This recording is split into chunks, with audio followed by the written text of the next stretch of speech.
What is 125 years, more or less? To the congregation of St. Petri Lutheran Church in Story City, 125 years is something to celebrate. According to Allen's History of Story County, the St. Petri Church was the first or second house of worship built in Story County. More than a dozen Lutheran churches which now exist were outgrowths of St. Petri's parish. The St. Petri parish included families in Lafayette Township of Story County and Scott Township of Hamilton County. We went to Story City, we talked with some of the descendants of the early pioneers, and we joined in a worship service designed to be reminiscent of the practices of the Norwegian pioneer church. Herre, vi kommer inn I dette hellige hus for å høre at du, Gud Fader, vår skaper, du Herre Jesus, vår frelser, du veldige hellige ånd, vår trøster I liv og død, vil tale til oss. It's 87.5 years since I was baptized in this church by Reverend Tanner. I don't remember the day, but he certainly, while he was living, reminded me of it many times. And I was just a few months old when my sister, Mrs. Pastor Hammerose, was married. And at their anniversary, Pastor Tanner and Hammerose were talking, and I heard Pastor Hammerose say, well, she sure was a crybaby.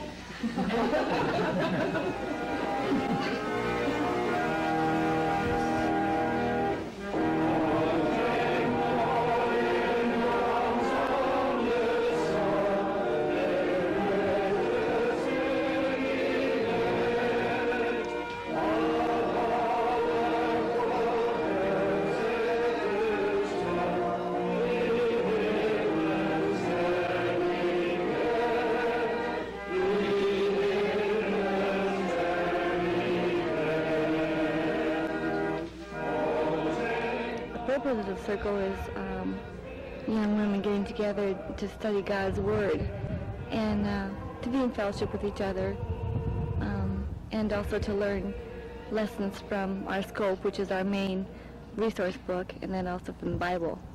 We encourage our members to keep with our families so that we bring our children along with us, which sometimes can be very good, and most of the time it's a blessing because we have our children right with us. And I've occasionally come across the little saying that we bring our Bibles and our diapers in hand, because our kids are part of the lesson and are also part of the hour and a half to 2 hours that we meet. I am pleased that I have my grandfather's Bible, and he has inscribed this note in it, denne Bibel tilhører meg med rette. It's absolutely mine. It'd be a rough translation. His name, Samson Iversen Helvig. It was bought in Bergen, Chuck in Bergen, April 11, 1866, and paid for with silver. That's important to realize something of our history there. Dette hellige evangelium står skrevet hos evangelisten Johannes I den 16. kapittel, vers 12. That's the one that used to be down there about 6 miles south of town. They called it South St. Petri. They later moved it to Gilbert. And the other one, that's the old St. Petri, the one that I remember originally, you know. Apparently, I was going through the Herald there, looking back and trying to get that history. They built it was originally built without a basement, huh? You know, they seem to have, at one time, they'd have services in Norwegian and services in English, too, at the same day. Same service, probably. Or sometimes, I guess, in the morning and sometimes in the evening, they'd vice versa, English or Norwegian. Well, and then they had all these ministers that they used to write up the ministers when they'd leave, and the new ministers that came, and it was pretty good of the Herald to write it up like they did. A lot of it was right on the front page. Usually, generally, pretty much like what they do today, the services, time of services. The St. Petri Church today is a modern structure with basically modern decor, yet traces of the past have been preserved. An altar painting, which hung in a previous St. Petri Church building, has been restored and hung in the East Choir transept. In 1955, the 1909 church building was torn down to make way for the current St. Petri Church. Members of the congregation used their time, skills, and equipment to dismantle the old church building. Presently, there are over 860 members in the congregation. For the past 8 years, St. Petri has been served by Assisting Pastor Perry V. Sampson and Pastor Rolf S. Johnstead. In 1860, the first full-time pastor was Pastor Nils Amland. He came to Story City to be the first pastor and wrote back glowing reports about Story City to his family back in Norway. And one of his nephews took it to heart and came over to Story City, and his name was Hans, and he was my great-grandfather. Tell me about your memory of growing up in St. Petri. Well, I think like most people, your early social memories are connected with the church. I remember the family potluck dinners on Sunday nights, of course Sunday school from the very early ages, Bible school, later on choir, Christmas programs, and how being nervous and afraid you're going to forget your lines. And then later on, of course, the choirs and the confirmation, Luther League, and as I grew to be an adult, then my wedding, and now the baptism of my own children. My daughter is a sixth-generation member of St. Petri Church. About how many ladies quilt? I think if we're lucky, we have 10 there. Very lucky. Have you been quilting a long time? Yeah, this is my 24th year. I've been ahead of it. Then I quilted with my aunt, so I've been involved for many years. Who was head of the quilters 24, 25 years ago, before you? Well, Celia Anderson.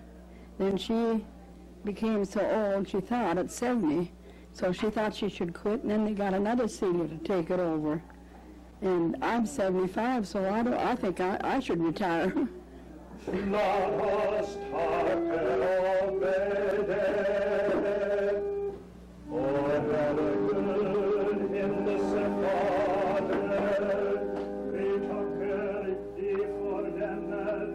Although essentially all the worship services in the past 30 to 40 years have been conducted in English, a sizable number of the congregation gathered for this special service and showed they had no trouble participating in the old Norwegian liturgy. I remember when we tried to sing Norwegian in the choir, but they quit it while we were in there. While this service is in memory of the past, the parishioners assured us that many of the old traditions are still alive. The playing of recently donated bells may become a tradition of the future. So we'd start up a bell choir. About 10 of us kids from high school. The handbells are a recent contribution to the worship service, but for over 100 years, the steeple bell has been calling the people to worship.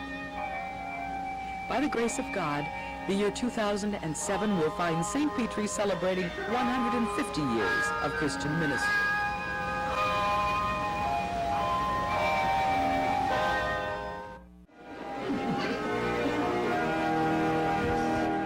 Dennis Flickinger, chief cinematographer for WOI TV, inspired this 1982 video. Due to cancer, he was unable to create his vision. He passed at age 43 in 1983. Popular WOI TV personality Betty Lou Varnum narrated the show. John and Helen Njus collected the historical facts and visuals. They loaned their pump organ for the event. Helen conducted the interviews. Lucille Kwanbeck loaned the Norwegian pastor collars that were her father's, Pastor Nils Njus. WOI TV provided Njuses with a 1-inch commercial videotape of the show. Years later, Les Richardson of Chelan Douglas Washington's Twin Rivers Productions converted the show to DVD format. Just 39 years later, during a boring COVID time, we watched the WI video again. we felt compelled to prepare it for posting on YouTube. Enjoy the memories and history. Ver så god.